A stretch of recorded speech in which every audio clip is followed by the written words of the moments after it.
السلام علیکم۔ ایک بادشاہ تھا، اس کے ہاں کوئی اولاد نہیں تھی۔ اس نے بہت دم درود دعائیں کروائیں، لیکن اللہ کی مرضی نہیں تھی تو محروم رہا۔ اس بات نے اسے شدید تیش دلایا۔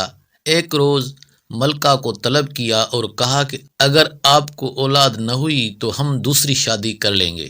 ملکہ تو یہ بات سن کر اپنے وفادار نجومیوں کو طلب کیا، محل کے دایا کو بلایا اور ان کے سامنے بادشاہ کا فرمان دہرایا۔ نجومی نے کہا صرف ایک صورت میں یہ شادی روکی جا سکتی ہے۔ وہ کیا؟ جلدی بتاؤ۔ ملکہ کی بےتابی دیدنی تھی۔ اس وقت وہ بس عام بیوی تھی، کسی بادشاہ کی ملکہ نہیں۔ ہم بادشاہ سلامت سے کہیں گے کہ ملکہ امید سے ہیں، لیکن وہ اپنے شہزادے کو اس کی جوانی تک اور شادی ہونے تک نہیں دیکھ سکیں گے۔ اگر دیکھا تو شہزادہ مر جائے گا، لیکن یہ جھوٹ ہوگا اور اتنی بڑی بات کیوں کر چھپائی جا سکے گی؟ ملکہ نے کہا 24 سال بعد اگر بادشاہ سلامت زندہ رہے تو آپ کی محبت ان کے دل میں گھر کر چکی ہوگی اور اس عمر میں دوسری شادی کا بھی خیال نہیں آئے گا۔ باقی اللہ کارساز ہے، آپ کو بس 9 مہینے الگ رہنا ہوگا۔ آخر ملکہ رضامند ہو گئی۔ بادشاہ کو خوشخبری سنائی گئی، ساتھ ہی بندش بھی۔ بادشاہ بے انتہا خوش تھا، اتنا کہ اسے یہ جدائی بھی گرا نہ گزری۔ آخر ایک دن تو وہ جواں بیٹے کو دیکھ کر آنکھیں ٹھنڈی کرے گا ہی۔ اسی طرح وہ گن گن کر دن کاٹنے لگا۔ ملکہ کو تہ خانے میں بھیج دیا گیا، تمام تر سہولیات کے ساتھ۔ 9 ماہ بعد بادشاہ سلامت کو بیٹے کی خوشخبری سنائی گئی۔ بادشاہ نے 7 روزہ جشن کا اعلان کیا۔ رعایا میں اشرفیاں اور مٹھائیاں تقسیم کی گئیں۔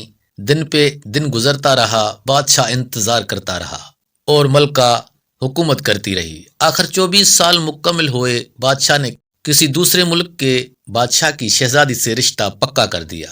بادشاہ شہزادے کے نکاح کے بعد اسے دیکھ سکتا تھا تو شہزادے کو پالکی میں بٹھایا اور خالی پالکی محل سے نکل پڑی اور منزل پر منزل طے ہونے لگی۔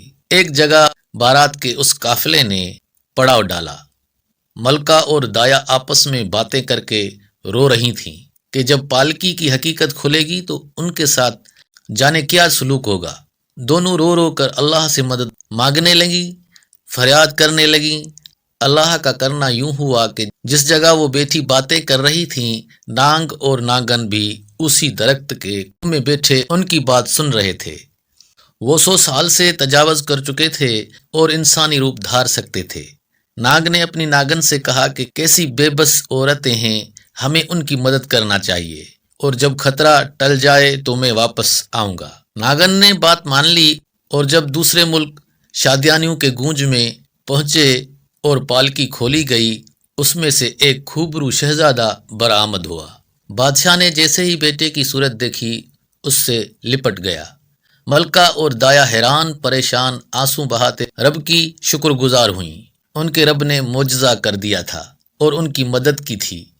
دلہن ساتھ لے کر کئی منزلیں طے کرتے واپس وطن کی راہ لی۔ شہزادہ جو اب بادشاہ کا جانشین بھی تھا، اس نئی زندگی میں کھو گیا۔ خوبصورت بیوی، ماں باپ کا پیار، کبھی وہ واپسی کا سوچتا بھی تو کوئی نہ کوئی نیا مسئلہ اس کی توجہ کھینچ لیتا۔ اس طرح پورا 1 برس گزر گیا۔ امور سلطنت اب شہزادے کے ہاتھ میں تھے۔ ادھر ناگن نے اپنے وفادار شوہر کا بہت انتظار کیا۔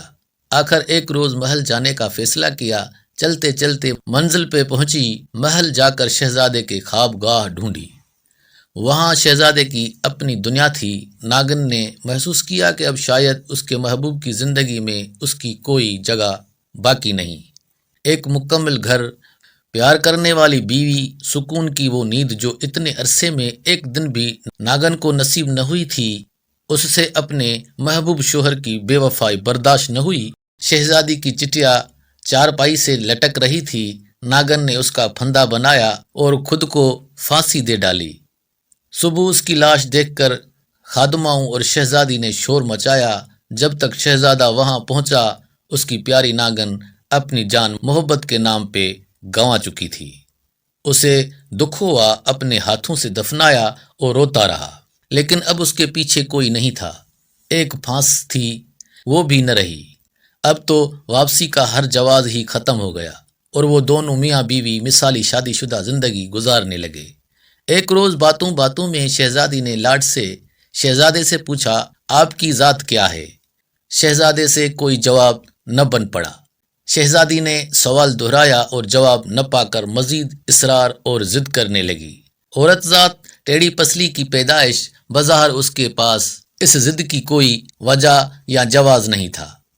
اس کے پاس دنیا کی ہر نعمت موجود تھی، لیکن اس نے اس بات کے بنا پر شہزادے سے بات چیت ترک کر دی۔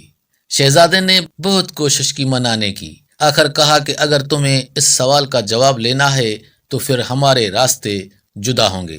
اس جواب کے بعد مجھے کبھی نہ دیکھ سکو گی۔ شہزادی اپنے ضد پہ قائم رہی۔ شرط منظور کی۔ شہزادے نے ایک نظر اپنی پیاری بیوی کو دیکھا، نم آنکھوں سے سلطنت دیکھی، ایک نگاہ خالق کائنات کی طرف توجہ کی، روپ بدلا اور رینگتا ہوا چل دیا۔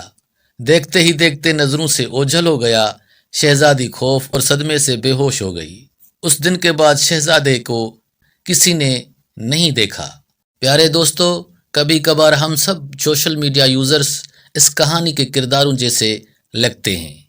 ہم لوگ کسی اور دنیا سے روپ بدل کر یہاں بادشاہ، شہزادے اور شہزادیاں ہیں، اپنی اصل زندگی کو بھلائے ہوئے روپ بدل کر، لیکن کوشش کریں کہ ہماری وجہ سے کسی کی دل آزاری نہ ہو، کوئی اپنا پاہ لے کر مر نہ جائے، اور اپنی ذات کو اتنا جھوٹ کے پردوں میں نہ چھپائیں کہ جب ہم اپنی ذات بتائیں تو کوئی صدمے سے پاگل نہ ہو جائے۔ دیکھنے اور سننے کا بہت بہت شکریہ۔ دعاؤں میں یاد رکھیں، ہوشیار رہیں۔ اللہ حافظ۔